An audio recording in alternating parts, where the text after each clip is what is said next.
बच्चों, कल हमने पढ़ा था अपना लेसन वर्ण विचार का पेज नंबर 8, वर्ण के भेद, स्वरों के भेद। ठीक है, आज हम पढ़ेंगे व्यंजन के भेद। पहला व्यंजन है स्पर्श व्यंजन, म्यूट कॉन्सोनेंट्स। फिर है अंतस्थ व्यंजन, सेमी कॉन्सोनेंट्स। फिर है ऊष्म व्यंजन, सिबिलेंट कॉन्सोनेंट। स्पर्श व्यंजन में क्या है? जिन व्यंजनों का उच्चारण करते समय जीभ मुख से किसी न किसी भाग का स्पर्श करती है उन्हें स्पर्श व्यंजन कहते हैं। इन्हें 5 वर्गों में बांटा गया है। क वर्ग में क, ख, ग, घ, ण।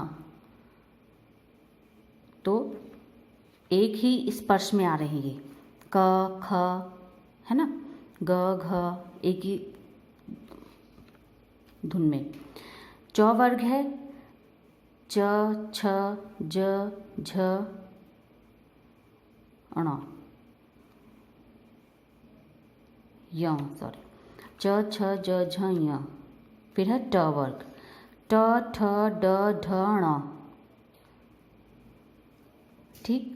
फिर ट वर्ग है त, थ, द, ध, न। जब आप इनको बोलेंगे तो एक ही, जैसे इसमें दंतव्य, दांत से हम इसको बोल रहे हैं त, हमारी जीभ है वो दांत में लग रही है, तो ये सारे शब्द, और ये क ख ये कंठ से निकल रहे हैं, तो ये सारे कंठ से ही निकलेंगे जी। अलग अलग वर्गों में इन्हें विभाजित किया है। प वर्ग में होंठ, प, फ, ब, भ, म। जब आप इनको बोलेंगे तो आपको इनके अंतरों का, इनके वर्गों का पता चल जाएगा।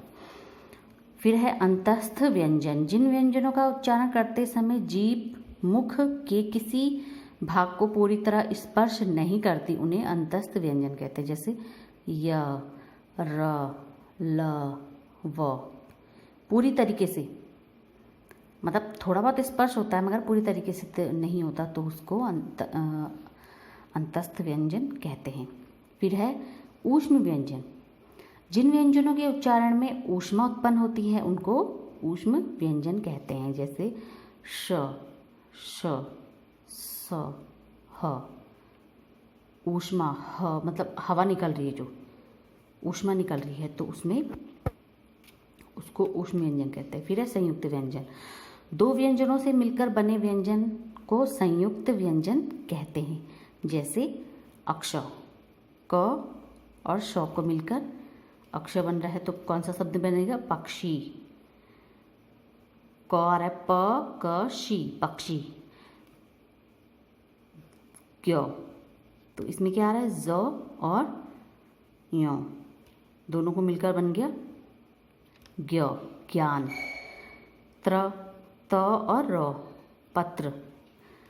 श्र, श और र को मिलकर श्र बना है तो श्रम। द्य, द, य, विद्या हो गया। फिर है अनुस्वार। अनुस्वार को बिंदु, जो बिंदु हम डॉट लगाते हैं जो, के रूप में अक्षरों के ऊपर लगाया जाता है, जैसे महंत, आनंद, संसार आदि। विसर्ग, जो 2 लगते हैं, प्रायः में लगा है, जैसे दुख में लगा है अंत में। विसर्ग अक्षरों के बीच में तथा बाद में जोड़े बिंदु के रूप में लगाए जाते हैं, जैसे प्रायः, दुख, अंत आदि, अतः आदि। हलंत, हलंत का प्रयोग उच्चारण को सूक्ष्म बनाने के लिए किया जाता है। इसके अंतर व्यंजनों में इस तरीके से हलंत लगते हैं, जैसे कि आपने कोई भी शब्द लिखा है तो उसके नीचे जैसे जगत लिखा है, चिन्ह लिखा है, तो इसके अंतर्गत व्यंजनों में हम हलंत लगा देते हैं। चंद्रबिंदु, चंद्रबिंदु अनुस्वार का आधा होता है। इसमें अनुनासिक ध्वनि अक्षर के जैसे के साथ जुड़ जाती है, जैसे दांत, चांद, ऊंट आदि। अब है वर्णों का उच्चारण स्थान। मुख के जिस भाग से वर्ण का अक्षर का उच्चारण होता है उसे वर्ण या अक्षर का उच्चारण स्थल कहते हैं। वर्णों के उच्चारण स्थल निम्नलिखित हैं। पहला है कंठ। इन वर्णों का उच्चारण स्थल कंठ होता है तो उन्हें क्या कहते हैं? कंठ।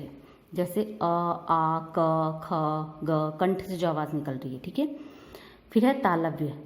इन वर्णों का उच्चारण स्थल तालु होता है। तालु जो हमारी जीभ से और जो हमारी ऊपर लगती है। ई, च, छ, ऊपर हम तालु में अपनी जीभ को जब लगाते हैं इस तरीके से। फिर है तीसरा मूर्धन्य। इन वर्णों का उच्चारण स्थल मूर्धा पर जीभ स्पर्श करने होता है। री, ट, ठ। चौथा है दंत। इन वर्णों का उच्चारण दांतों की सहायता से होता है, जैसे त, थ, द, ध, दांतों की सहायता से जो होती है बोले जाते हैं जो। ओष्ठ। इन वर्णों का उच्चारण ओठों की सहायता से करते हैं, ऊ, प, फ। कंठोष्ठ। इन वर्णों का उच्चारण कंठ और ओष्ठ, इसलिए इसको कंठोष्ठ कहते हैं, की सहायता से किया जाता है, जैसे ओ, औ। कंठ का प्रयोग भी हो रहा है और होठों का प्रयोग भी हो रहा है। दंतोष्ठ। दंत, दांत और ओष्ठ दोनों का जो प्रयोग होता है, जैसे व। ठीक है, तो इस तरीके से हमने वर्ण विचार पढ़ा। ठीक है, इसमें कुछ क्वेश्चन आंसर और कुछ इसकी एक्सरसाइज है वो मैं आपको करने के लिए दूंगी। ठीक है, बाय बच्चों।